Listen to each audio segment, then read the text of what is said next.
Today's episode of the Nick Taylor Horror Show is brought to you by Diabolic DVD. For almost 20 years, Diabolic DVD has been the source for horror, cult, and weird cinema to customers around the world. Diabolic offers a one-stop shopping experience for all of your favorite labels, including Arrow, Synapse, Vinegar Syndrome, Severin, Mondo Macabro, Blue Underground, 88, and many more from all corners of the globe. So whether you're looking for the definitive version of Suspiria or trying to upgrade your crusty old DVD of Cannibal Holocaust, Diabolic is the owner-operated small business choice you've been craving. Shop online at diabolicdvd.com. That's DIABOLIK DVD.com. We're also brought to you by Deadly Grounds Coffee. It's the #1 choice of horror fans worldwide. Nothing starts your day or night better than a delicious cup of Deadly Grounds. Whether you're hunting ghosts or fighting the next zombie apocalypse, any one of Deadly's 30-plus roasts will bring you to caffeine nirvana with the richest flavor you've ever had. Whether you're craving their Hellhound Roast, Witch's Brew, Devil's Night Roast, or Sinful Delight, order online at getdeadly.com for easy and safe shipping right to your door. We know that once you go deadly, you won't go back. Join the deadly revolution today. Be bold, be different, be deadly. Deadly Grounds Coffee. Coffee to die for and zombie approved. Get some at getdeadly.com.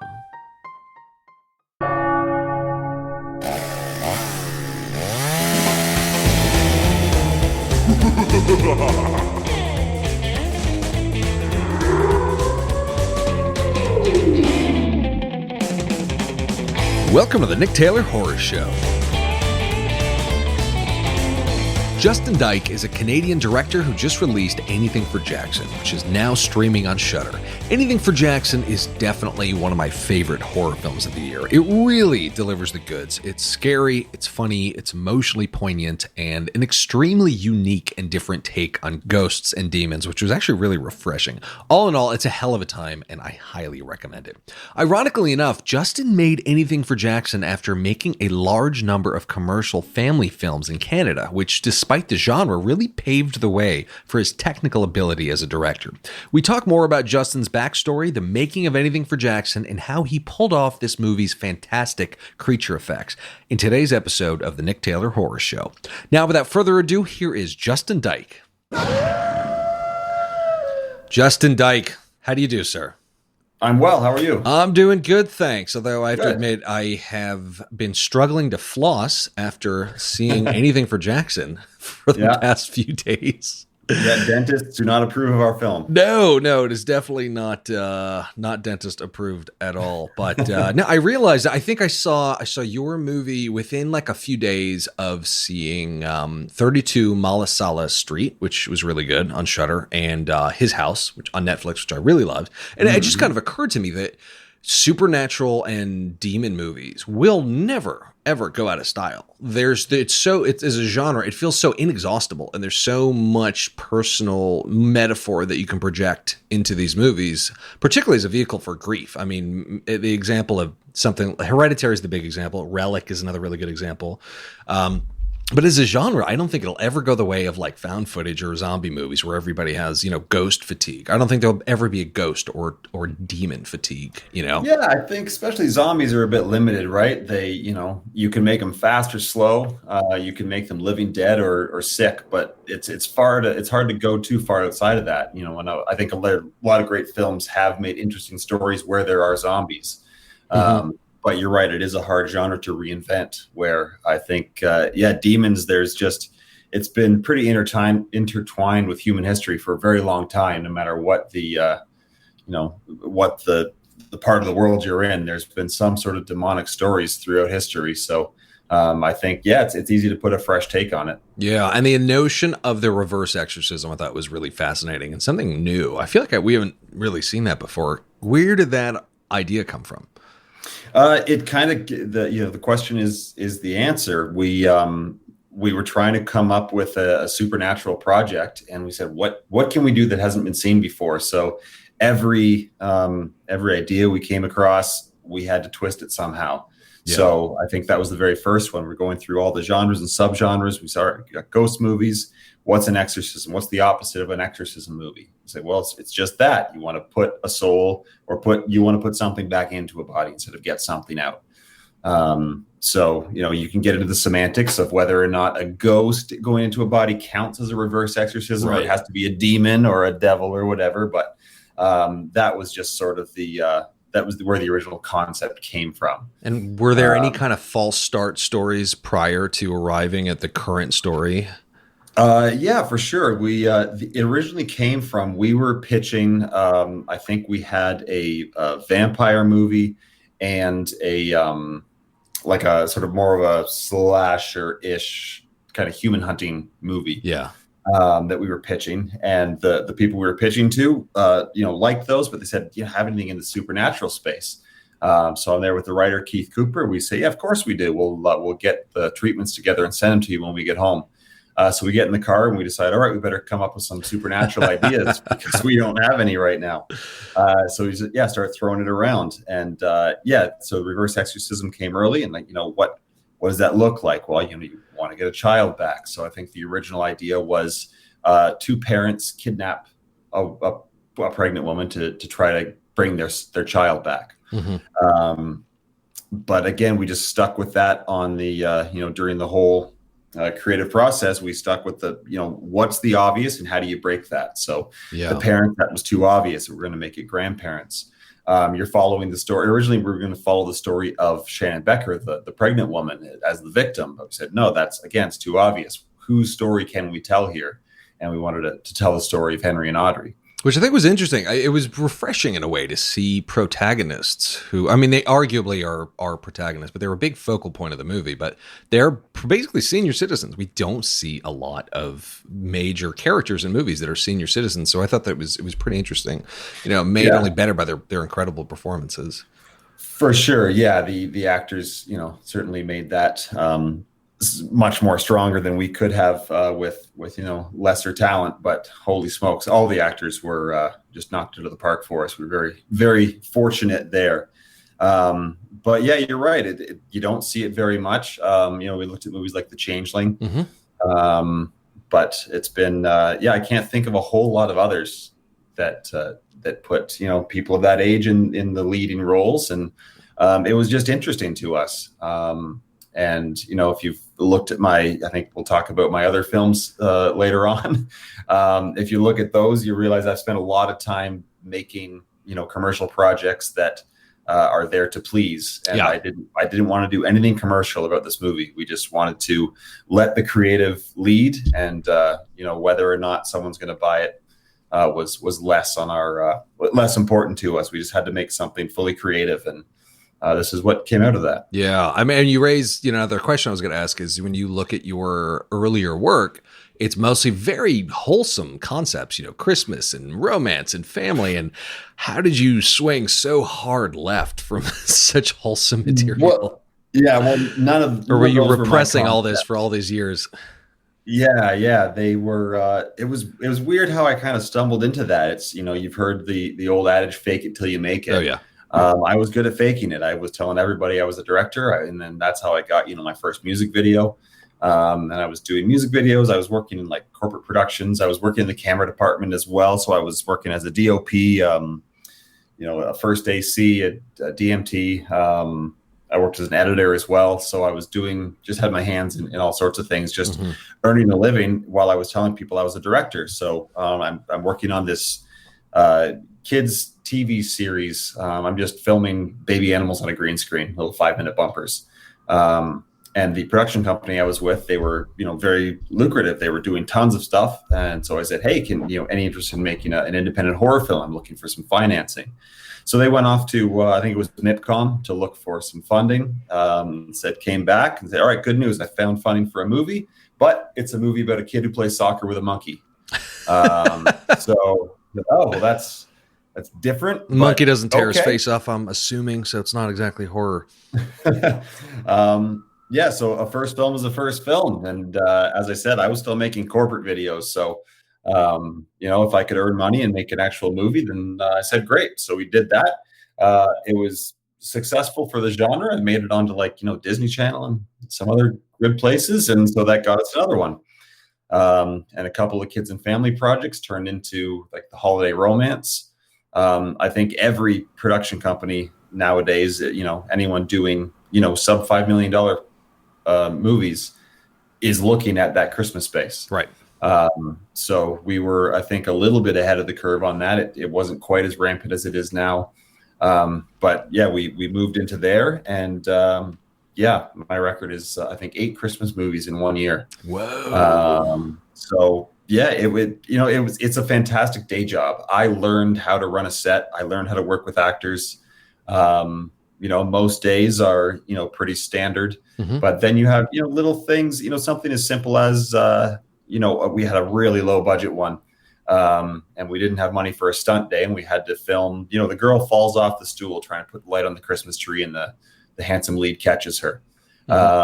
So yeah, very simple, but you still learn how to make it look like someone's falling. So, everything's a learning experience. Yeah. And, every day I got significantly better and made great friends, met a great crew.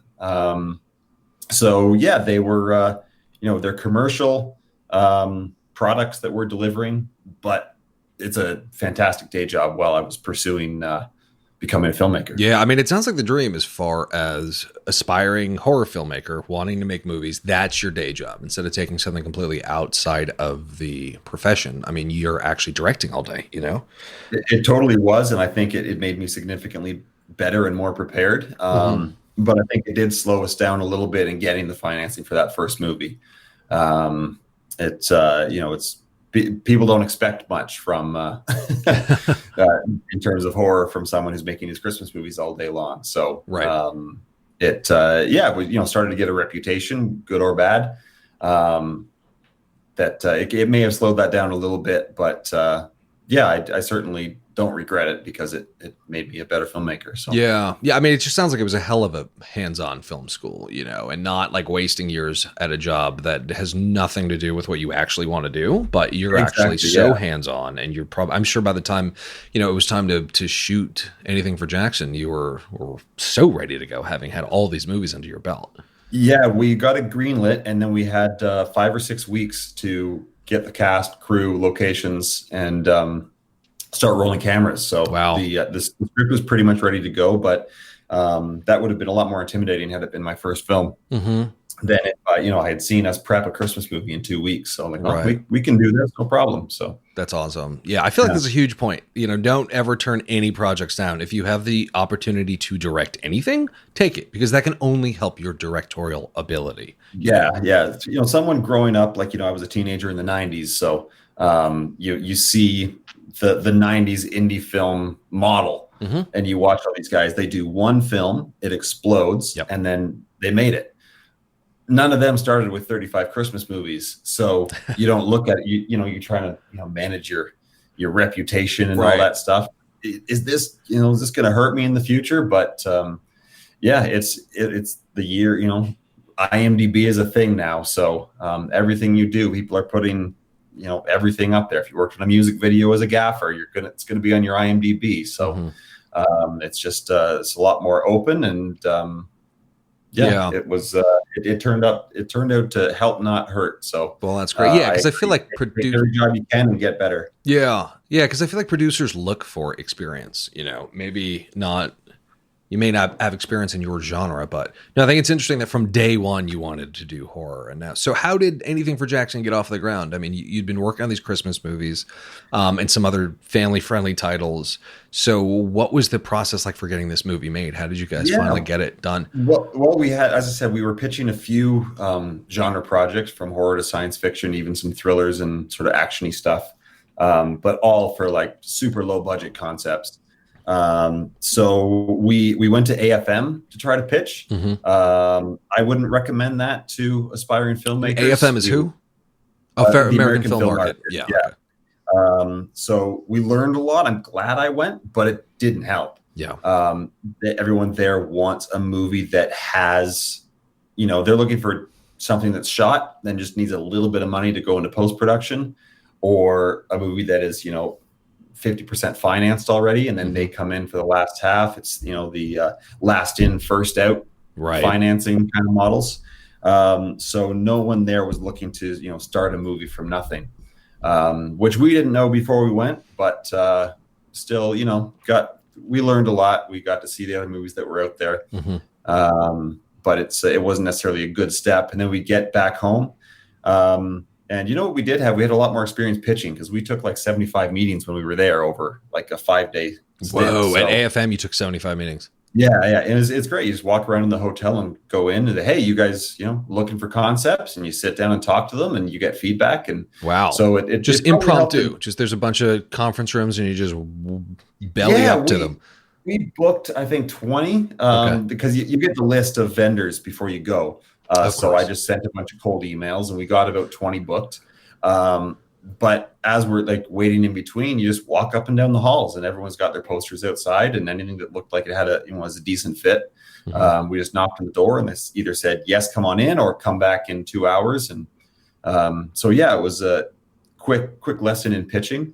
And then when we got back, we just looked up who was local, what local production companies were there. And we found Vortex Pictures. We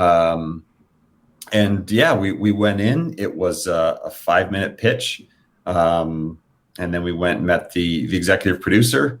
And he said, yeah, great. Well, if you guys can be ready in 5.5 weeks, then we're good to go. We'll greenlight this movie. That's great. It's how their cash flows, I guess. They had a window when they had financing, but they didn't have a project to fill it yet. And they liked our projects well enough, and that was it. So off to the races from there. Yeah. Very cool. Did you have an agent representing this, or a manager, or just you? Nope, just me and the writer Keith. He and I have been shopping this stuff together. Cool. Since day one. So he and I went into that meeting, and yeah.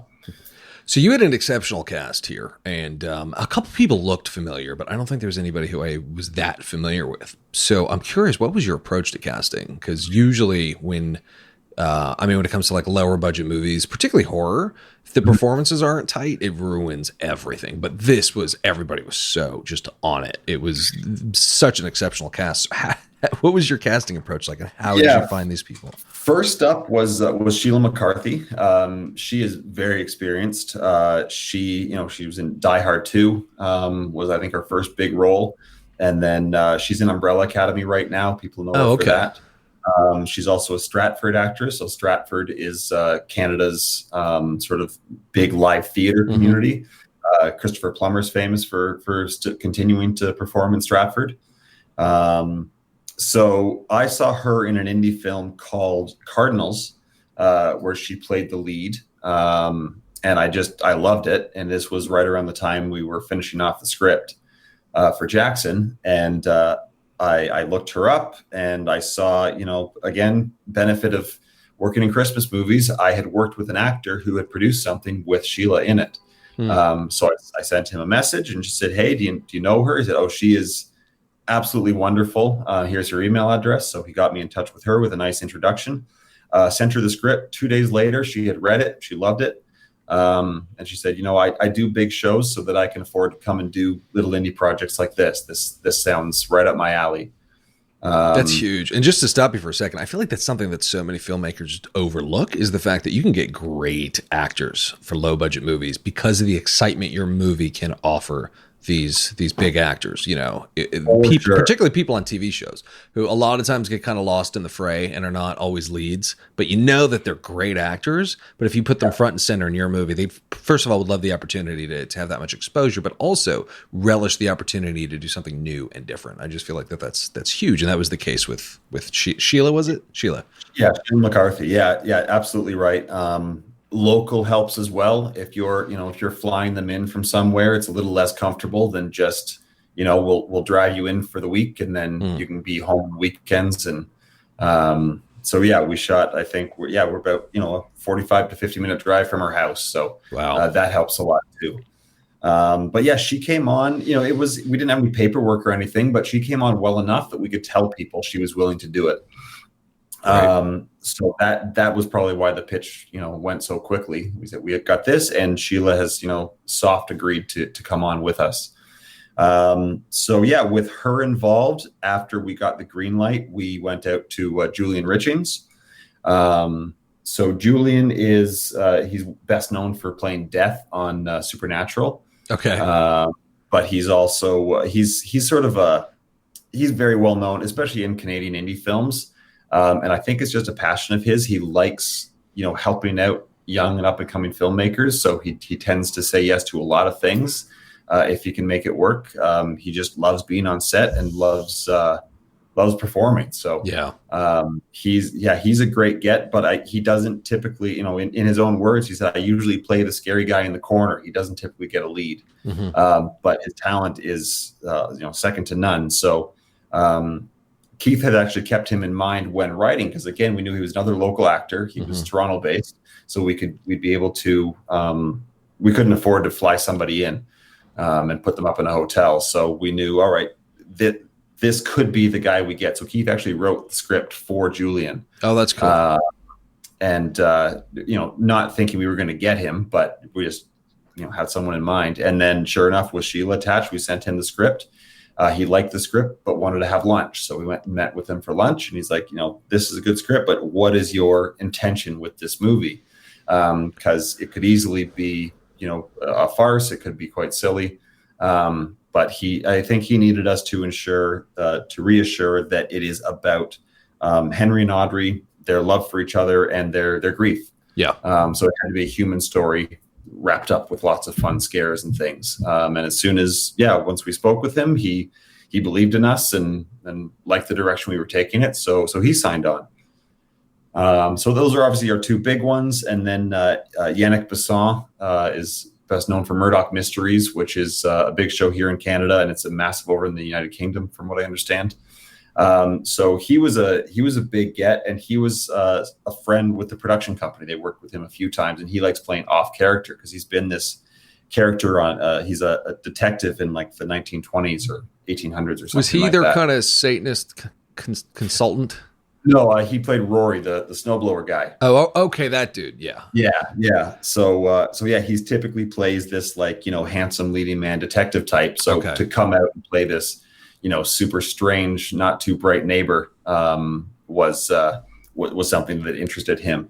And then the rest, some were favors from Christmas movies, but the two other leads, Constantina, who played Becker, and Josh Crudis, who played Ian, we got them both from self-tapes. Neither of them auditioned for the part we gave to them, but we just noticed how great they both were. Yeah. And asked them to read for those parts. And they came in and did it. So the auditioning process, we had Rebecca LaMarche. She helps cast all of the Christmas movies I do. She's also an actor and a good friend, so we just asked her to help out a little bit, so she was able to request some of these self tapes. So that helped a lot too. Cool. And then the rest, we're just friends we'd worked with in the past. Caitlin Lieb played. She was Yolanda, so she just came in for a day. She's a friend, but she's she was in Slasher, that it's a show? Netflix series. She was in season 2 of Slasher as one of the leads. So and then she has a lot of Christmas movies, and she was on Spinning Out, that big Netflix show. So she was a super talented actor to come out to do a small part, but again, just having friends in the Christmas world, that it helped out. It all seems to help out. Yeah. Cool. Well, it sounds like largely TV actors. There is so much opportunity. Again, just to get fantastic actors for relatively low budget movies who are, put in good performances. So when it came to working with the actors, clearly you're dealing with very heavy subject matter of grief and fear and demonic activity and all of that. What was your process like working with the actors in order to bring them to these very scary and eerie places? Different with everybody. And I've found that, even when I'm not doing real heavy content, every actor has their own process. So for my technique anyways is you can just straight up ask them on day one, like, what's their preferred way of working? Do they want to, sort it all out in blocking? Do they want to just go through their marks and bring it on the first take? Do they prefer a close up or a master shot first if it's an emotional scene? Sometimes it takes some time to get into it, and they want to get the dialogue set before they put the emotion into it. Sometimes they know, like, the first time I say these words, it's going to hurt the most and the tears are going to flow. And then after that, it's going to be harder. So you start with a close up and move back to the wide. So it's really about the individual actors. Sheila, I noticed, can just turn it on and off like a faucet. Wow. She didn't take a lot of prep work. And as soon as she was done an emotional scene, she was back to smiling and joking. But then, other actors I've worked with in the past will take, you got to rearrange the schedule, because once they do an emotional scene, they're really not, it takes them a long time to get back for the rest of the day. That's interesting. So just drains them.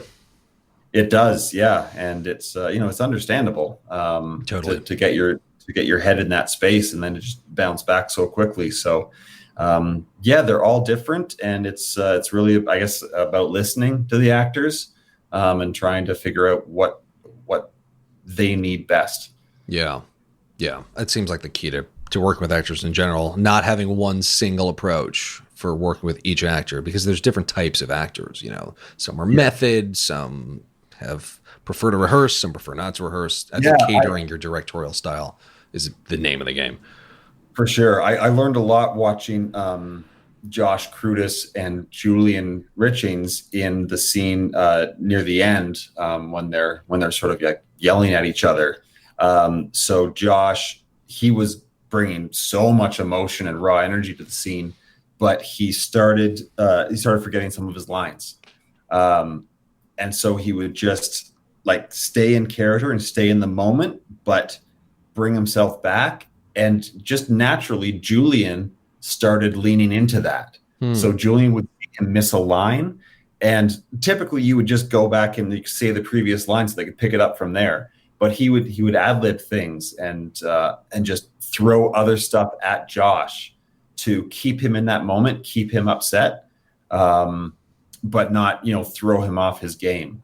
So he could easily have gotten frustrated and said, come on, be prepared or whatever. But no, he, everyone forgets their lines. So he watched that and he said, I'm going to help him on through. And it was just a masterclass in acting, watching these two guys bounce off of each other until they got to the end of the scene. That's fascinating. And instead of yelling cut, clearly you had the wherewithal to observe that, no, we're getting a killer performance here. The lines might not be what's in the script, but the performance is coming out. You're getting more than probably you had anticipated. And to have an actress help bring that along, I mean, that's huge. That's a director's dream. He was off camera, so he didn't have to, but he did for the sake of Josh, and it was amazing. That's super cool.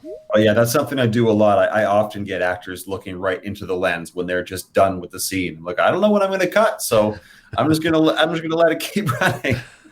But yeah, yelling cut too early has gotten me in trouble in the edit suite. So I changed my approach, and I always let it run way too long, and they usually get annoyed with me. But just keep rolling. Yeah. So what was your research process like when it came to all matters of ghosts, the occult, and demonology and Satanism? Luckily, that was happening during the script stage. So, Keith did a lot of research when writing it, and then he would send it off to me, and I would ask, where's this come from? Where's that come from? And so he kind of sent me a lot of articles or Wikipedia pages that I could take a look at. So a lot of that was sort of baked into the script already. But it's not like their church cult thing is a satanic cult that is held in the library, but it's not really about Satanism. The idea for this movie was that these demons have existed throughout history, and wherever they show their face, the people who are alive at the time create their own folklore around them. So maybe this is from Greek mythology or Egyptian or whatever. These are the demons, and the stories change depending on what time in history they've been seen.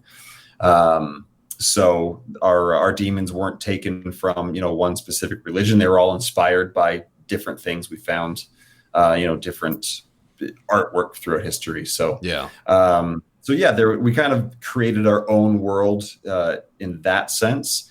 But the Latin and everything was, researched. And neither Keith nor I speak Latin, so we did our best, figure that out. And I guess that's probably the extent of the research, and a lot of creativity added on to that, which is so much fun in the genre because you can make it up. Come up with your own mythology. Yeah. Did the research ever get too intense? Did you ever come across any stuff that started to get like a little too creepy or a little too eerie, or did the pages start turning themselves? Anything ever go a little too far when it came to this? Funny, we've been asked that question before, and someone asked if we set aside money in the budget to have someone come in and like bless the set, and like, no, we didn't even think about that. Maybe we should. People do it. I know, and they do it for the crew members because there's a lot of crew members who are very religious, and if they're doing movies about exorcism, they want the set blessed, and that's usually crew members request that, or actors. Yes, we did have some BG who were unable to finish some of the scenes due to the content. Some what? Some of the background actors wanted to didn't want to finish one of the scenes, which was fine. We were able to work around it. So nothing weird or scary happened. No exorcism type stories. But that might be even, because I've thought about this since I've been asked the question, that might be even more scary because this thing went really well. Like we had days when there was like green grass showing, and then overnight we just got dumped with a snowstorm before the snowblower scene. So maybe we tapped into something and we've made some sort of deal we didn't know about. Maybe that helped the movie go really well. So that might be even more scary. So it was a really smooth production. It sounds like it was really smooth, and it shouldn't have been. So we did something. Well, what was your prep like for this? It being a real departure from your normal way of filmmaking. What was because I mean, a smooth production is a dream, and it's a really rare one. So what was your prep process like, and what do you think you can attribute the smoothness of production to, other than ghosts and demons? So the main house was Keith, our writer. That's actually his house.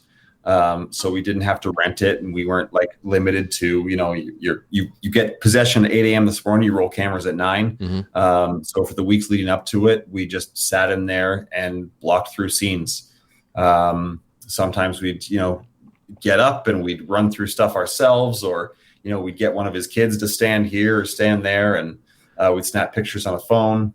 We didn't do full storyboards, shot lists and how the scene would be blocked and play out. And then anything that didn't work, he would do a rewrite on that scene. So this, and this, but we've got to, we have to add, she has to run up the stairs at this point. So let's change that part of the script and add that. So adjusting to the location and having access to the location early helped out a lot. Really just going through and shooting it in my head before showing up on the day was a big part of it. And the other part of making something run smooth is being adaptable. I don't tend to storyboard anymore. I'm not a great drawer, so I used to storyboard with stick people. Then I got some, I bought some apps that were for storyboarding, and it still took hours and hours. And then as soon as you get your first setup, you have to throw it away because everything changes. Right. Or, if the DP comes to me and says, I look at this shot I found, I want to be flexible enough to say yes. Where if I have a shot list, he might find something brilliant. Sasha, our DP, I'm talking about. So Sasha may have found something brilliant, but I would have to say, nope, that's not on the shot list. I got to make sure I get this. Right. I've got to look at my shot list and say, okay, so if we get that as the master instead, maybe it flips the 180-degree rule. So all of a sudden our coverage is from the left instead of the right. So if that's where the master is now, everything else has to change. Maybe that changes the blocking.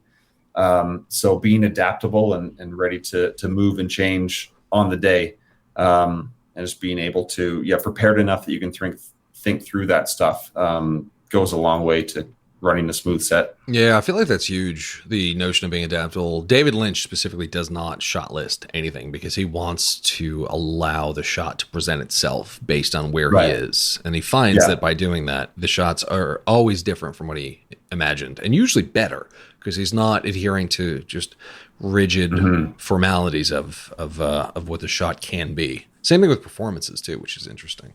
Yes, definitely. And that's something really fun to do as well. With, we had 15 days to shoot this movie, so not a ton of time. But when things are going well, to just, give the actors either the first take or the last take, give them a chance to go off and play with things. Yeah. Is really fun exercise. Sometimes if you're not getting what you want, you can go in and say, let's overact this one. I promise we won't use it, but let's just, go crazy, play this like it's a cartoon, like just be really big and crazy. And then you might find a little hint of brilliance in there and say, I really like where you reached on this line. So keep that energy, but we're going to dial the rest back. Yeah. Or you can use one of the off camera actors. I do this a lot in the Christmas projects. If it's supposed to be an emotional scene, but the actors just aren't getting there, I'll go to the actor who's not on camera, and they'll just be like swearing up a blue storm or screaming at them or banging their fists on the table or something, and you get that natural surprise because the actor performing wasn't expecting it. So that's a really fun tool that I use a lot, is to get the other actors to. Interesting. Did you come up with that? Is that your own idea? I'm sure I'm not the first person to do it, but I didn't read it in an article. Yeah. That's cool. So one thing, it's weird being as sorry to interrupt. No. Working primarily as a director, I haven't been on a lot of sets with other directors for the last decade. Yeah. So it's I don't really know if what I do is unique, if what I do is normal, or if it's any good. Right. That's just sort of how I work. And outside of friendly conversations, I don't really know how other directors work. So yeah. So one thing I thought was really interesting is the movie balanced a lot of tones. There was some humor in it, but it didn't feel overly intentional. It didn't feel like you were trying to shoehorn laughs into it. There were just moments that were naturally funny. But as humor does in horror, not talking about horror comedies, but when you as humor does in horror, it alleviates some of the tension and brings a little bit of levity and kind of releases some tension so you can go back and be ready for another scare, which I thought was interesting. So I'm curious about two things. I'm curious about your approach to the humor. Also, the movie was plenty scary, but there weren't much in the way of jump scares, which I thought was good because I'm starting to find the jump scares, unless they're really exceptionally well done, just are starting to cheapen movies, Mm-hmm. But the balance of humor and the scares and the lack of jump scares and the overall, tone of the movie, there were moments that were very bleak, and there's moments that were seemingly like intentionally dry, but it was never boring. It didn't feel like a slow burn, but there were some slow burn moments, but then there'd be some humor and then be just sheer insanity. I'm curious how you approached the overall tone and trajectory of the movie. Yeah. Well, the humor first, we wanted to make sure we weren't doing any, setup punchline type of jokes. I think the comedy came from the realness. So almost, like a Coen Brothers style of humor. Yeah. These people are just so real that it's funny, almost because you have the expectations of the genre. So when you meet the group of Satanists, they're probably going to be in a cave in the forest and they meet at night. But if you met a Satanist in real life, where would they go? And they would probably have to book out a room at the local library like everybody else. So it's just, it's real life is funny, especially when you have those expectations of the genre already. Mm-hmm. One of my favorite films is Blue Ruin by Jeremy Saulnier. Oh yeah. And you have that, he goes into the drugstore and grabs all the stuff to stitch up his own wound. You're like, yeah, this is taken straight from a Western. That's what they do. They're going to, hold the needle over the fire and sew himself up. Hard cut to he's in line at the hospital because he doesn't know how to sew himself up. Yeah. It's hilarious, but it's not a joke. It's just, That's what would have to happen. So really just, comedy from real life. And, conversations and dialogue that are natural and what people would really talk about, but it's sort of unexpected. So I didn't think so many people would pick up on the comedy. I felt scenes were funny, and I loved the idea of, what this satanic group looked like, or some of the things Aubrey would say, because she's just, a quirky grandmother. Right. But yeah, some people have straight up called it like a black comedy or dark comedy. And that took me a bit by surprise. But if it just means they're smiling through the movie until it gets scary, then that's great. It doesn't sound like it's taking anyone out of the scares. So yeah, so that's good. Definitely not. So yeah, sorry, comedy was the first half. What was the other part of that? The overall question? just like tonal structure of the movie, because it had moments that I think were kind of slow burny, but it didn't feel like a slow burn movie. But then it had moments of just sheer insanity, but it all just gelled well together. It did have an emotional roller coaster element. I think we set up to make a low budget indie horror film, so we knew people had to have fun while they were watching it. Yeah. So we had to keep the pace up, and most of that came from the script. Mm-hmm. There's got to be, a lot of stuff happening often, because it's, a small cast in one location for the most part. So we got to keep things up, keep things exciting, and keep it moving. So that's where sort of that pace came from. And yeah, you mentioned the lack of jump scares. That was something we were intentionally set out to do. I still go back and watch, even the YouTube videos, like, hear the top jump scares in movies, or you get these people doing breakdowns, like, this is this type of jump scare, and this is that type of, you got your false jump scare and this, and like, I'll go back and watch YouTube videos that are so basic, that, really I would have been watching had they been around when I was, 17 and trying to learn filmmaking. Such a good filmmaking resource. Yeah. And you know everything, but it jogs your memory. Right. You got to be reminded of these things. Yeah. Not that I know everything, but in one of these videos, right, it could be a very simplistic video. Like, here's the 180-degree rule. Right. And like, yeah, I understand you want to film everything from this side of the room, but you just watch it to jog your memory and get reminded of it. And see great examples too. Like, here's a good example of a jump scare. Here's a bad example of a jump scare. So yeah, we set out to not have them. We do, I think we do have one or two, but we wanted them to at least have some weight to them. I know the false jump scare, we didn't want, like, the crash sound, or then it's just a cat walking by the alley. We didn't want any of that. We wanted the jump scares to have a story-driven purpose. I think we cut the suffocating ghost. We cut his introduction, I think, like 10 different ways. It would have been very easy to have him as a jump scare, just like a smash cut. But we actually showed him 4 times before the music starts up. So it was, it was a fun exercise to do those slow build scares, and just, watching the masters from The Shining. We talked about The Changeling already. Yeah. From The Exorcism and everything, and then more modern stuff like James Wan, I think, is a master of the setup. Mm-hmm. So watching his pacing and timing and editing was very inspirational for us building ours as well. So yeah. So as a comparatively low budget movie, does not look or feel low budget at all. What were some of the keys, the kind of economy of filmmaking? I mean, obviously the majority of the movie takes place in one location, which is a common way to keep the costs low while you keep production value high. But what were some of the other keys to keeping your production value high? Get a great cinematographer. Sasha Morik is he was looking to add more credits to his resume, which is why he agreed to come help us out. But he's also like the go-to guy in the industry for gimbal operation. So he's on the biggest shoots around as a gimbal operator, and but still an up and coming DOP.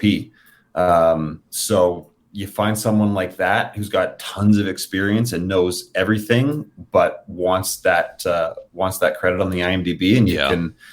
He offered to come in and do it for well below his standard rate, but he also comes with the connections. So we got he has his own gimbal, but that's just part of the equation. He knows people at the rental houses, so we got dollies, and he brought out a Steadicam operator for a couple of days, Whoa. who he was training to become a union operator. Whoa.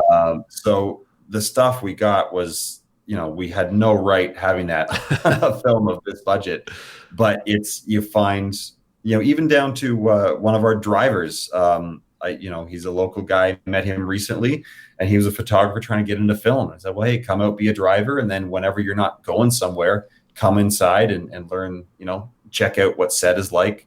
That's great. And when you have people like that, they're willing to go the extra mile for you and work hard, because you got to pay them back with experience. Right. I spent a lot of days out on sets for free, just trying to learn it. When I was first starting out, we had one of our PAs ended up with I think he was a third AC credit, because he was running the slate, and the second assistant camera was teaching him the ropes, and then he got offered to go and become a trainee in the union. Wow. So if you can pay people with experience, then they'll take less money, which is very helpful. So we did have a few free PAs, but they're mostly students who were adding they need hours on set or whatever to graduate. Yeah. So we were giving them that. They would come out for not the whole shoot, but 2 or 3 days. And we had our sound guy, who's a good friend of mine. His mom made a bunch of food for everybody. My mom was baking up muffins and stuff. So we have those extra things out every day just to sweeten the pot, make the experience that much nicer for everyone. So I think a happy crew, a respected crew, goes a long way to your production value. Yeah. And then, use what you got. So the house was Keith's. We shot a day in my house. That was Ian's mom's basement, as well as Henry and Audrey's bedroom. We built Jackson's bedroom as a set. But that we did in a local movie theater that was shutting down. And it was actually the movie theater I grew up going to as a kid, where I fell in love with movies. Full circle, man. So, and it was a nice way to say goodbye to it, because it's shut down now. So we moved into Cinema 3, moved all the seats out, and built this set. And we knew some people who ran it, and they were like, yeah, we know it's shutting down anyways. So they just gave it to us for a very inexpensive price. And then we got some local carpenters to come out and learn from our art director how to build flats instead of a framed up 2x4 wall. Wow. And again, now they know how to build flats. And the next time we do a movie, we have some local carpenters who can help us build a set. So it's just all this economy of experience that I feel like not a lot of filmmakers tap into enough, where a lot of people will work harder on your movie sheerly for the experience, provided they're respected and happy on set. Yeah. And, the way I did that coming up was always, it's all students, right? It's people learning, but you can get wildly experienced people to come out and do the same thing. We went through a couple of gaffers just with scheduling. That's something else. Be flexible. If someone can't commit to all 15 days, but they have a lot of experience, bring them on for 5 and then find a replacement for them after they have to go. One of our gaffers, does the biggest shows in Toronto, and he was just a fan of Sheila and Julian's, and he was just fanboying out the whole time, asking for selfies. And this guy who's worked with massive stars. He just loved both those two. That's awesome. It's so much fun when you have an environment like that with people who are just as excited about the movie as you are. Yeah, because then it becomes a community, which is what every set should be. Yeah. Cool. So last few questions here. You got, how long was the shoot? 15 days. 15 days. And you shot in Toronto, I assume? Just north of Toronto, a town called Barrie, about 45 minutes north of Toronto. Mm-hmm. We started February 25th and wrapped on March 13th of this year. Wow. So it was the day before we shut down for COVID. So whoa, very, very. That's what I'm talking about, man. We tapped into something. Somebody did a deal with the devil for this movie. There's no reason we should. We literally wrapped, and we were watching the news that whole week, and we're like, the rumor is they're going to shut down film sets tomorrow. And we're like, can we go for a wrap drink, or do we just have to go home? Oh man! And everyone just went home because we were worried that we weren't supposed to be out anymore. So down to the minute. Well, hopefully you can have your wrap party in 2021. Now that we have a vaccine and all of that. Yeah. So how did you do the creatures? The creatures, Carly Morris came out and did those, and she is again someone who works as she's a I don't know exactly the titles in that department. She designs the molds for prosthetics. Okay, so you did like a practical CGI blend, I'm assuming. Very little CGI. The only CGI in this movie was like cell phone screens. Oh wow! The crows flying around. We did that CGI. I think we painted out a boom once. But all those creatures were pure practical. They weren't actually. Man, they looked amazing. I thought for sure they were partially CGI. They were so expressive in the way they moved. Yeah. Oh, that's insane. Okay. Yeah. So Carly was she was coming off like Birds of Prey or something gigantic like that. But again, as a part of the team, not the head of the department. Yeah. And we had known her from working in the past, so we got along well, and so she was excited to come and help us out. So she came and built all these monsters for us and applied them. So yeah, she built our flossing ghost, and oddly enough, that was a really hard one to cast. We kept looking for, all these people, and like some of the self tapes, like we had people using fake blood. They were like cutting things together with scary music. But it was oddly really difficult to cast. And then we cast Marianne, and she showed up, like her tape. She was like really scary. It looked really good. She showed up and she's like stunning. We're like, what? You're the person from the tape. How are we going to pull this off? And then she went into makeup and she contorts her face all up to get those prosthetic gums in her mouth. Wow. And she managed to look really, really scary. And then Troy James, who played our suffocating ghost, he's just an incredibly gifted talent. He's got a long story how we got him too. So I saw him like 20 years ago at an amusement park for this Halloween thing they do every year. I'll keep the long story short. We Google him. We finally track him down. We say, oh yeah, that's the guy. He still lives in Toronto, but he just came off of Hellboy. Scary Stories We Tell in the Dark. He's like Guillermo del Toro uses him in a lot of projects now. Like, oh great, we can't get him, but we need to find a contortionist because this ghost is going to be so much better. So we just put out a casting call. We find one contortionist. We offer her the role, and then she can't make the dates work. So she said, I'm sorry, I can't, but I perform with a friend of mine. His name's Troy. Do you want me to get you in touch? And so she gives us Troy's contact information, and he happens to be back at home at that time. And I still don't know why he did it, but he just agreed to do it. And he is like the nicest, least scary person I've ever met. But when he starts moving around, he's incredible. That's what I thought for sure was CGI. I thought there's no way a human can do that. Oh, that's so brilliant that you hired a contortionist. He's in that new Blumhouse Amazon film Black Box. Oh, I saw that. Okay, of course. All right, now all right, it did look alike. Yeah, I thought that was CGI too. Holy shit, this guy's amazing. Yeah. No, he's been accused online of being bad CGI. He was the old hag in Hellboy. And a lot of people attacked that scene for being bad CGI. I'm like, no, that was just Troy. That's so cool. The bigger demons, that was all Carly designing that. We worked on it ahead of time. She didn't have a ton of time, but she built the prosthetics and applied them. And it's just more good people and working hard. So it looked amazing, man. I mean, you just delivered so many goods in this movie. I mean, there was legitimate grief. There was a lot of scares. There was a bunch of, there were ghosts, but I could say to a certain degree, it was like monster movie type of scares where you have multiple creature designs. I mean, it was really a hell of a time at the movies, in my living room, but nonetheless, real killer cinematic experience, man. So, congratulations. Thanks so much, man. Yeah, it's we're really happy with it, and it was a weird slow burn because we released it at the online film festivals, and there was a little bit of some people talking about it online, but not a ton of buzz. So we're like, I don't know. I like the movie, but I don't know if it's a hit or if it's that good. But then we released it 2 weeks ago, and online community has been extremely kind and generous to us, and so it feels really good. So we're happy people are connecting with it. That's great. So what is next for you? What's next? I don't know. We've got a lot of concepts, and we're starting to get pitch meetings that we certainly weren't getting before. So yeah, we've got some great ideas, some existing scripts that we had written before Anything for Jackson, and it's about finding that right partner and the right project. But we're certainly not, taking 75 pitch meetings at AFM anymore.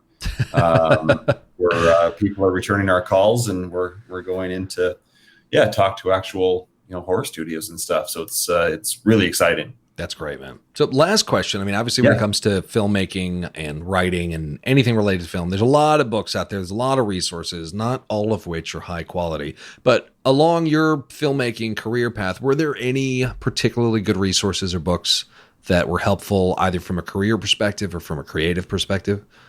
Yeah, I read a lot of them. The Save the Cat and all those ones are all very good. I read a lot of the standard ones. I really got hung up on Story by Robert McKee, which again is a pretty common one, but I kind of read it on repeat for a long time. And then I got the audiobook and just kind of had that on in the car. It was kind of because I'm really not a writer. I conceptualize these concepts with Keith, but thank goodness I know Keith, because he's an incredible writer, and we hash out the ideas, and then he takes that and turns it into a script.